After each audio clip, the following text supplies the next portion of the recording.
Assalamu alaikum. Today is March 6, 2020. I wanted to talk about some of the world events that are happening today and implications on our life, especially as related to the advent of the 12th Imam. So in the last podcast, we referenced to the teachings of the Prophet Yusuf alayhi salam that he gave to his companions in the jail. To understand the blessings of worshipping one God, one Allah, versus many gods, and leverage this concept to understand the blessings of Wilayah of Ahlul Bayt alayhi salam as mandated by Allah. And it is mentioned in many places. I was just reading in Al-Qafi about this exact mandate that was taken at the time of origin of humans before they came into this world. This has great implication on our daily life and on the time that we're living in. There are certain facts that we know in relationship to the time that we're living in. For example, we're living in the period closer to the end of times. As the arrival of the Prophet Muhammad sallallahu alaihi wasallam, the last prophet himself, is the sign of the end of times. Secondly, we are also living in an era filled with turmoil of all sorts. There's disparity between rich and poor. There is disparity and killing based on religious beliefs. Climatic changes are unheard of that we are seeing today. Natural disasters, volcanic eruptions like what we have seen recently in Hawaii and other countries, and forest fires like what we have seen in Australia and Colorado, California, is unprecedented. Earthquakes, which are so prevalent nowadays that we tend to ignore them. I remember back when I was young, hearing about a earthquake was a big news. Today, it's ignored in the news. Lifestyle has changed, and think about countries which are allowing gay and lesbian marriages. This was unheard of. And then the killers are now the custodians of the two holiest Muslim sites in the world. And then Jewish community has returned to the place where they were removed from, as was mentioned in the Quran, as a sign of the near the end of the times. Muslims are being persecuted day and night, whether in Chinese concentration camps, Myanmar, India, and even Satan is wearing the veil of Muslims in persecuting Muslims, whether Shias or Sunnis, organizations like Boko Haram, ISIS, and many others. And this unique health scare, this thing that many of us have never seen something like this in our life. And who could believe in 2020, in an era of technology and research and development, a virus can cause such havoc to the point that it has resulted in the closure of Khana Kaaba, the mosque of the Prophet? This leads to the question of how significant are these developments. While no one knows for sure, one event that all Muslims are awaiting is the reappearance or the appearance of the 12th Imam. According to several popular Sahih hadiths of the Prophet, the Mehdi will be from his progeny, from the progeny of Sayyidah Fatima Zahra salawatullah alayha. According to Shia school of thought, Mehdi is the 12th Imam, while according to Ahl Sunnah, the promised Mehdi will come from the progeny of the Prophet who will rule the world but hasn't been born yet. Since this was such an intriguing topic, people kept asking the Imams about the signs of the Mehdi. So Imam Muhammad Baqir alayhi salam, whose birthday was on the 1st of Rajab, he is reported as saying, and I quote, your Sahib Amr will be him whose birth will be kept a secret. This is because when people start looking up to the Imam of their time, he is either martyred in battle or poisoned. Afterwards, there will be a time when no one will know the Imam, but then he will reappear. This is from Bihar al-Anwar. So when the brothers of Ahl Sunnah denied the existence of Mehdi or that he is yet to be born, it was already foretold by our Imams. As narrated in Bihar al-Anwar again, the 10th Imam, Imam Muhammad Taqi alayhi salam, is reported to saying, to one of his companion, O Abul Qasim, the Qaim amongst us will be the Mahdi. It is obligatory to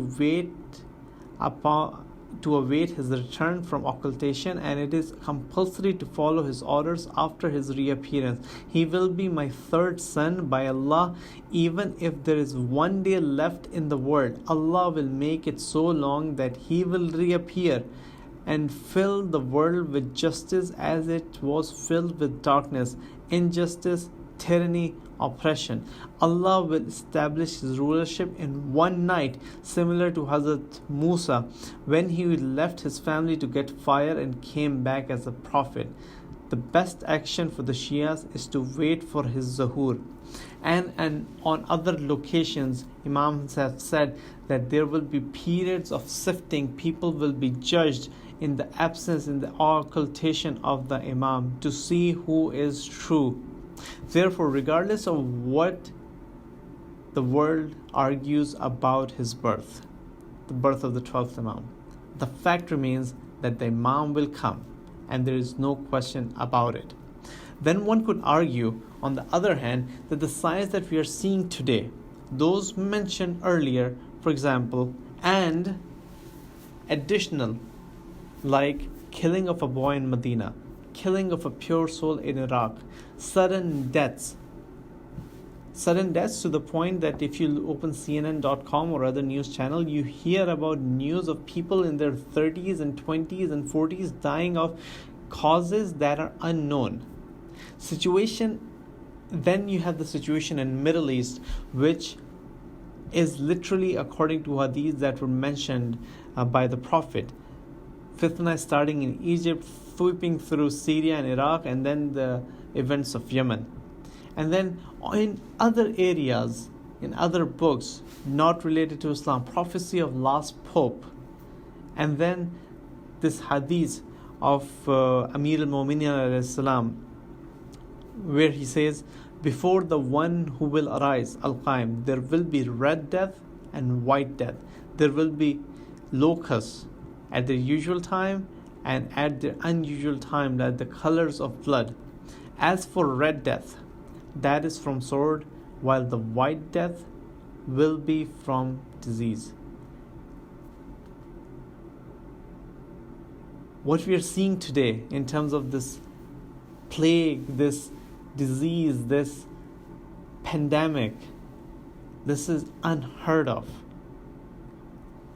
One could argue that all of these signs and all of the signs that I mentioned earlier, they have occurred in the past and will repeat in the future, and therefore this is not the time to wait for the Imam.